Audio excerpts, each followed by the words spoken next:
Nah, ternyata soal Samud, Ad, dan Iram disebutkan dalam lempengan-lempengan kuno, ya ikhwan. Artinya apa?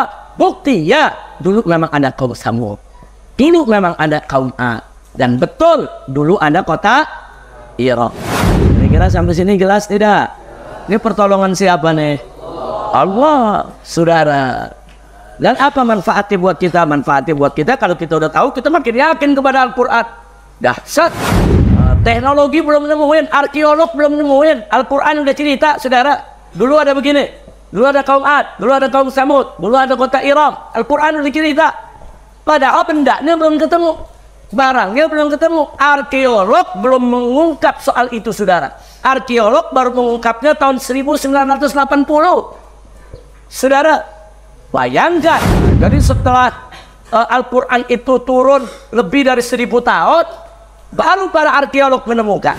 Jadi di sini kita bisa lihat bahwa apa yang diceritakan Al-Quran bukan dongeng, bukan khurafat, bukan cerita fiktif, tapi apa yang diberitakan Al-Quran adalah kisah benar yang pernah terjadi di atas muka bumi ini, dan tidak ada yang merekamnya kecuali Al-Quranul Karim. Kenapa Al-Quran bisa merekam itu semua dan bisa mengabarkan kita? Karena Al-Quran adalah kalamullah. Allah yang maha tahu tentang apa yang sudah terjadi, dan apa yang sedang terjadi, juga apa yang akan terjadi. Allah yang maha tahu itulah yang ngasih tahu kita semua melalui kalamnya dalam Al-Quranul Karim yang disampaikan oleh Nabi kita Sayyiduna Muhammad sallallahu alaihi wa alihi wa sahbihi wasallam.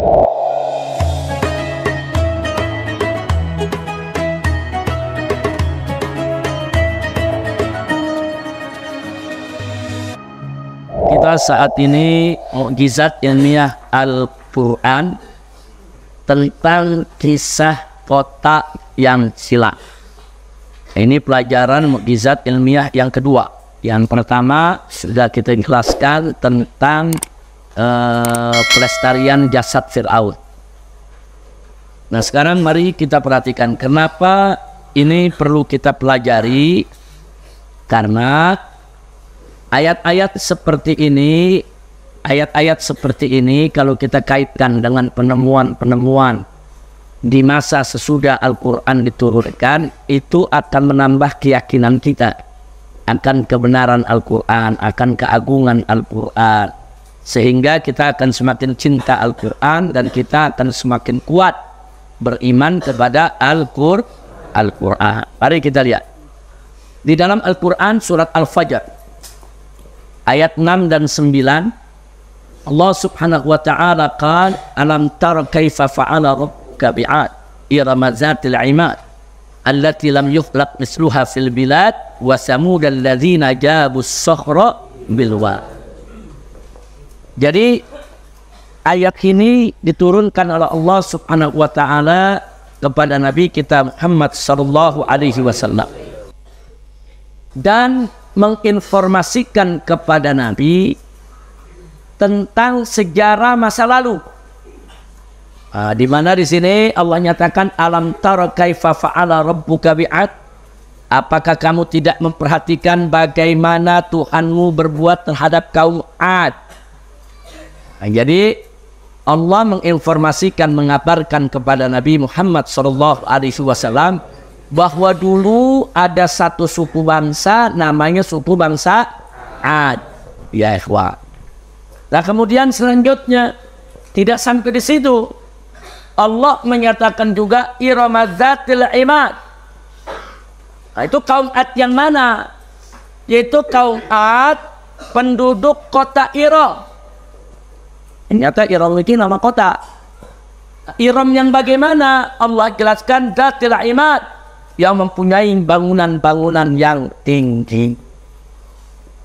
Jadi ada informasi dari Allah subhanahu wa ta'ala kepada Nabi, dulu ada satu bangsa namanya bangsa Ad.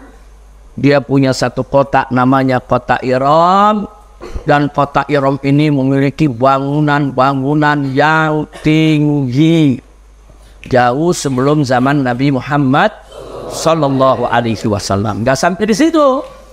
Kemudian Allah juga memberitakan wasamu dan lazina jabus sakhra bil wad.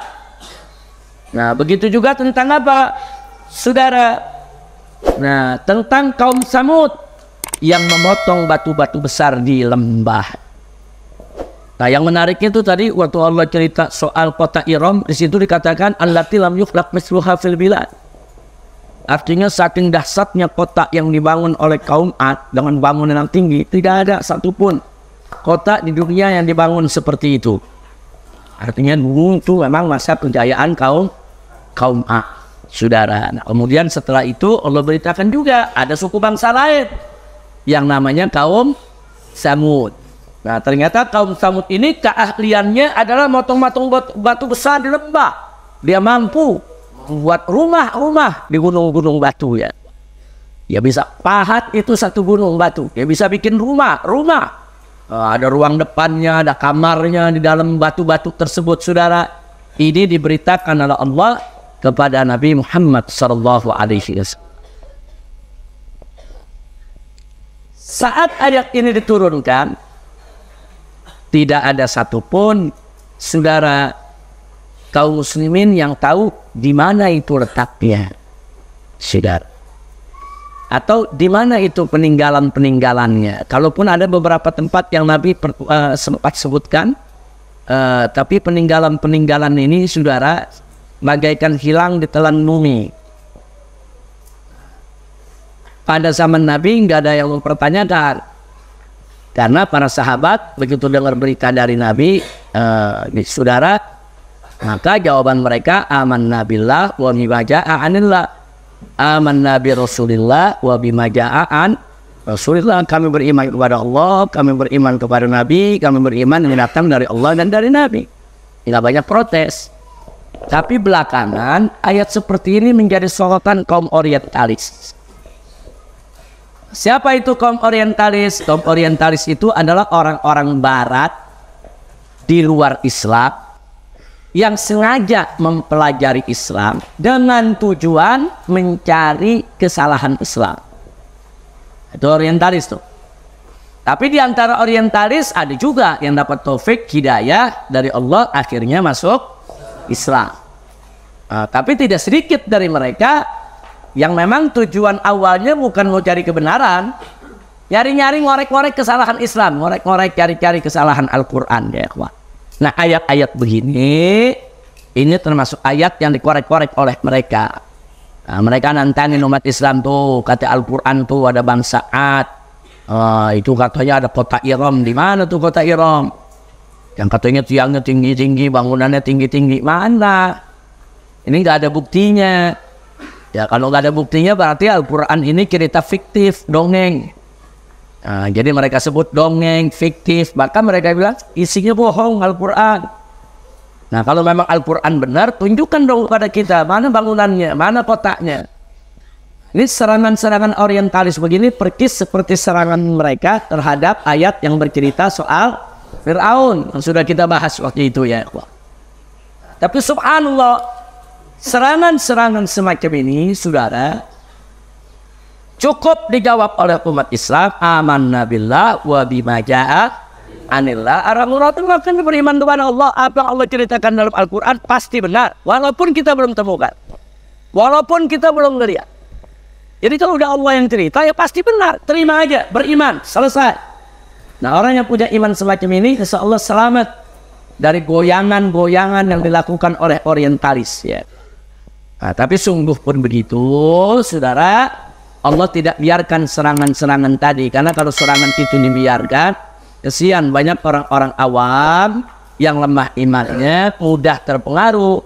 Nanti mereka ikut-ikutan menuduh Al-Quran itu hanya dongeng. Na'udzubillah min dzalik. Lalu apa yang terjadi dengan pertolongan Allah? Mari kita lihat. Di tahun 1834 Miladiyah, di Hisnul Ghurab, itu di negeri Yaman, ditemukan naskah kuno dengan aksara Arab kuno, biasa disebut Himarit, yang berisi kami memerintah dengan hukum Hud. Jadi dulu tuh ditemukan semacam prasasti zaman dulu tuh ada dibuat dari batu, dipahat di atas batu, tulisannya ada juga dibuat dari lempengan. lempengan baja, lempengan kuningan, lempengan tembaga, yang mana di lempengan tersebut dibuat tulisan-tulisan, saudara. Nah, ditemukan satu lempengan, saudara, yang diduga itu sudah berasal dari penguasa yang hidup di zaman itu. Di situ tertulis, kami memerintah dengan hukum Hud. Artinya apa? Artinya prasasti ini diperiksa umurnya berapa ribu tahun, kan ketahuan. Dari batu itu ketahuan umurnya berapa. Batu itu umurnya ketahuan. Batu itu kalau kita bawa ke laboratorium itu kelihatan, kayak batu cincin begitu. Kita bawa ke laboratorium di Jakarta itu kelihatan, ini umurnya sekian tahun. Ini batu palsu dibuat dari plastik. Ini batu asli nih, umurnya udah lama. Ini batu buatan, itu semua bisa ketahuan.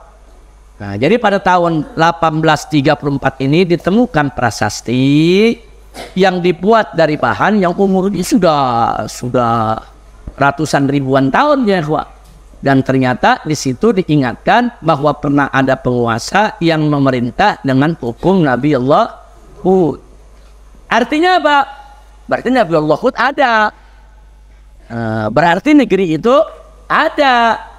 Berarti kaumnya Nabi Hud juga ada. Kalau ada nabinya berarti ada kaumnya dong. Nah, itu menjadi bukti ya, itu pada tahun 1834. Nah, kemudian di aksara tersebut juga kelihatan ini aksara Arab kuno. Jadi beda dengan tulisan-tulisan Arab yang ada saat ini. Aksara Arab kuno kayak di Indonesia kan juga ada aksara-aksara Sanskerta yang ditulis dengan bahasa Sanskerta dengan tulisan-tulisan khasnya ya, Nah, di tanah Arab juga begitu, ketahuan. Dari bentuk aksara aja udah kelihatan. Ini 1000 tahun lalu nih dipakai nih. Ini 500 tahun lalu udah dipakai nih. Nah, itu dari bentuk aksara itu bisa kelihatan. Sama lah di Indonesia. Kalau nulis huruf C pakai T sama J. Nah, itu ketahuan tuh. Yang sekolah tahun 60-an tuh. Sekolah tahun 60-an begitu tuh. Lalu U ditulis O sama E. Soe. Soe Harto. Begitu kan? Nah, kalau sekarang ditulis begitu lagi gak? Enggak, dari tulisan ketahuan. Ini tulisan jadul nih. Ini tulisan zaman kakek saya nih. Lalu ini zaman bapak saya nih. Nah, tulisan-tulisan di negeri Arab pun seperti itu ya, Jadi dari tulisan kelihatan ya umurnya berapa ratus tahun, berapa ribu tahun dan seterusnya. Nah, kemudian di tahun 1980 dilakukan penggalian arkeologi, menemukan informasi dari salah satu lempeng kuno yang menyebutkan Samud, Ad dan Iram. Samud itu maksudnya Samud, Ad maksud kaum Ad, Iram maksudnya kota Iram. Persis yang disebutkan oleh Allah dalam Al-Quran surat Fajar tadi. Tadi Allah sebutkan apa? Alam taro kaifa fa'ala rabbuka bi'ad. Allah sebutkan itu tentang kaum Ad. Kemudian Iram Zatil Imad, Allah sebutkan itu kota Iram. Kemudian setelah itu allati lam yukhlaq mithluha fil bilad. Setelah itu baru Allah sebutkan wa tsamudan ladzina jabu sakhra bil wad. Allah sebutkan tentang Samud. Nah, ternyata soal Samud, Ad dan Iram disebutkan dalam lempengan-lempengan kuno, ya, Artinya apa? Bukti ya, dulu memang ada kaum Samud, dulu memang ada kaum Ad, dan betul dulu ada kota Iram. Kira-kira sampai sini jelas tidak?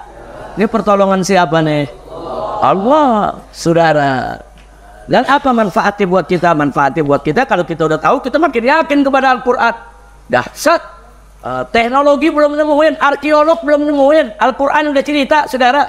Dulu ada begini, dulu ada kaum Ad, dulu ada kaum Samud, dulu ada kota Iram. Al-Quran udah cerita. Padahal bendanya belum ketemu, barangnya belum ketemu. Arkeolog belum mengungkap soal itu, saudara. Arkeolog baru mengungkapnya tahun 1980. Saudara, bayangkan. Nah, jadi setelah Al-Quran itu turun lebih dari 1000 tahun, baru para arkeolog menemukan. Ini artinya pertolongan Allah untuk lebih meyakinkan umat Islam yang ada di mana-mana. Jangan ragu lagi kepada Al-Quran. Al-Quran mampu mengungkap kisah masa lalu, dan Al-Quran juga mampu mengungkap apa yang akan terjadi di masa yang akan datang. Nanti kita lihat ada ayat-ayat yang bicara tentang masa yang akan datang. Baik, kita lanjutkan tahun 1992. Ini penemuan yang sangat fenomenal. Arkeolog Nicholas Klepp di Gurun Arabia Selatan menemukan bangunan segi 8 dengan dinding dan menara setinggi 9 meter sebagai bagian kota Iram yang hilang. Jadi ternyata di Gurun Arab bagian selatan, itu antara Saudi sama Yaman selatan ya, itu di tengah gurun dilakukan penggalian dengan bantuan satelit. Dari satelit kan kelihatan kalau di bawah lapisan tanah itu ada bangunan, ada gedung, ada apa. Nah, ternyata ditemukan lewat satelit diduga kalau di bawah ini ada bangunan, digali lah. Begitu digali, ternyata ditemukan satu kota yang bangunan-bangunannya diantaranya yang terbesar bangunan segi 8. Juga itu istana daripada penguasa saat itu. Yang tingginya, saudara, tinggi-tinggi daripada menara berikut tembok-temboknya di sini disebutkan 9 meter. Ini 9 meter rendah apa tinggi? Ini cuma 3 meter nih. 9 meter berarti 3 kali ini, saudara. Jadi ternyata di situ sudah berdiri bangunan-bangunan yang tinggi-tinggi temboknya beserta menara itu ada 9 meter. Dan dia membentuk banyak bangunan. Artinya apa? Ini dari yang Allah ceritakan, Irama Zatil Imad allati lam yukhlaq mithluha fil bilad. Yaitu kota Iram Zatil Imad yang dia memiliki tiang-tiang yang tinggi, yang besar, yang belum pernah ada sebelumnya dilakukan oleh siapapun. Subhanallah.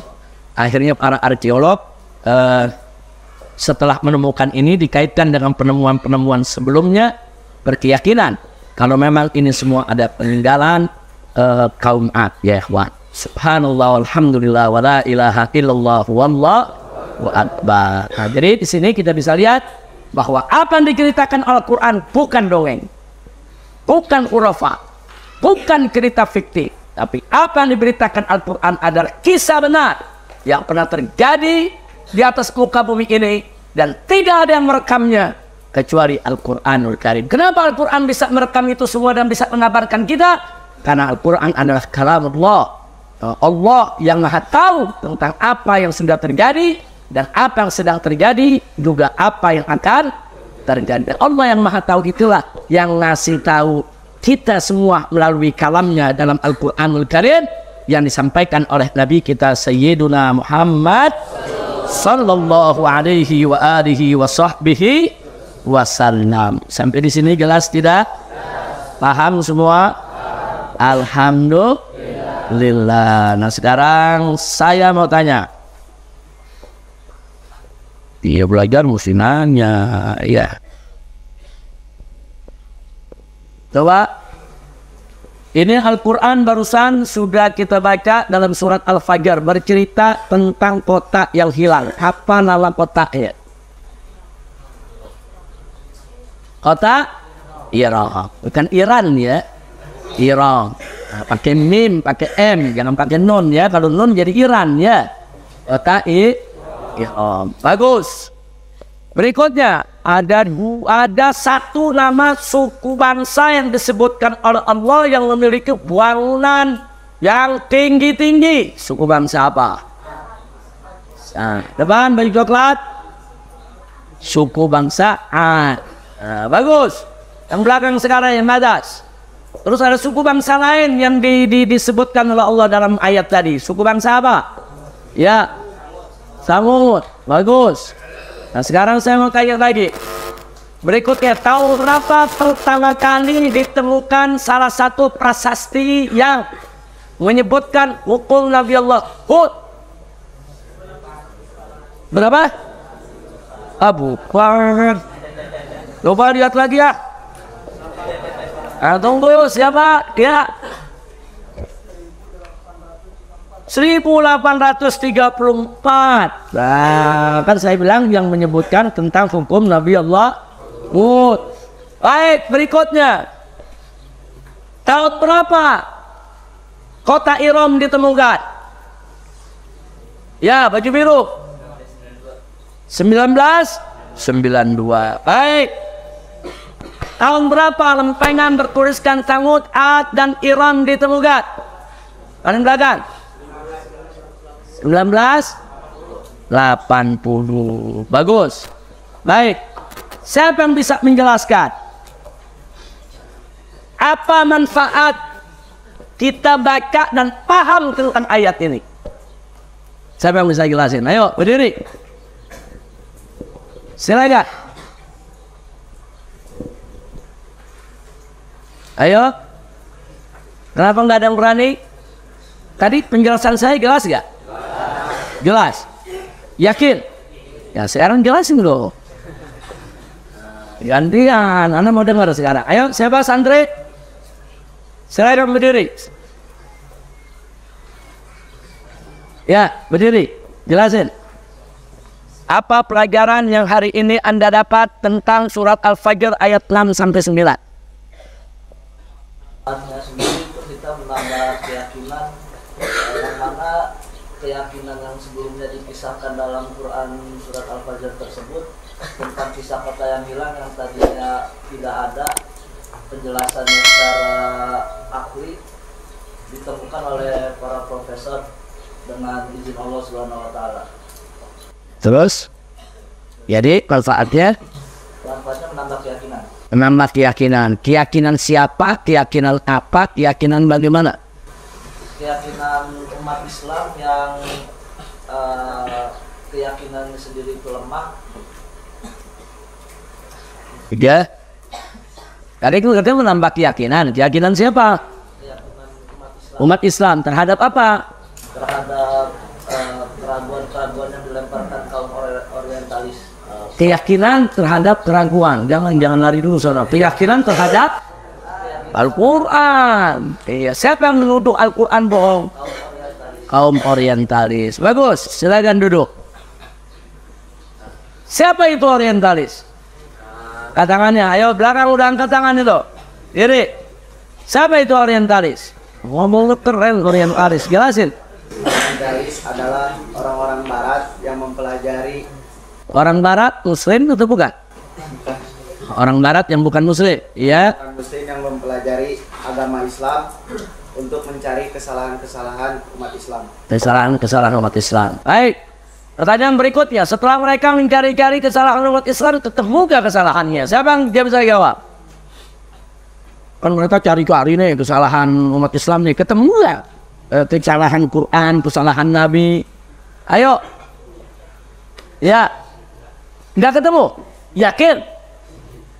Yakin? Kenapa bisa yakin? Soalnya yang mereka tuduhkan itu semuanya apa? Iya, kenapa kok mereka nyari-nyari kesalahan Al-Quran nggak dapat? Kenapa? Ayo. Kenapa mereka cari kesalahan Al-Quran nggak dapat? Kenapa? Karena Al-Quran kalamullah, sehingga pasti benar, nggak mungkin salah. Baik, berikutnya orang tadi juga nyari-nyari kesalahan Nabi Muhammad, nggak pernah ketemu. Kenapa? Ayo jawab.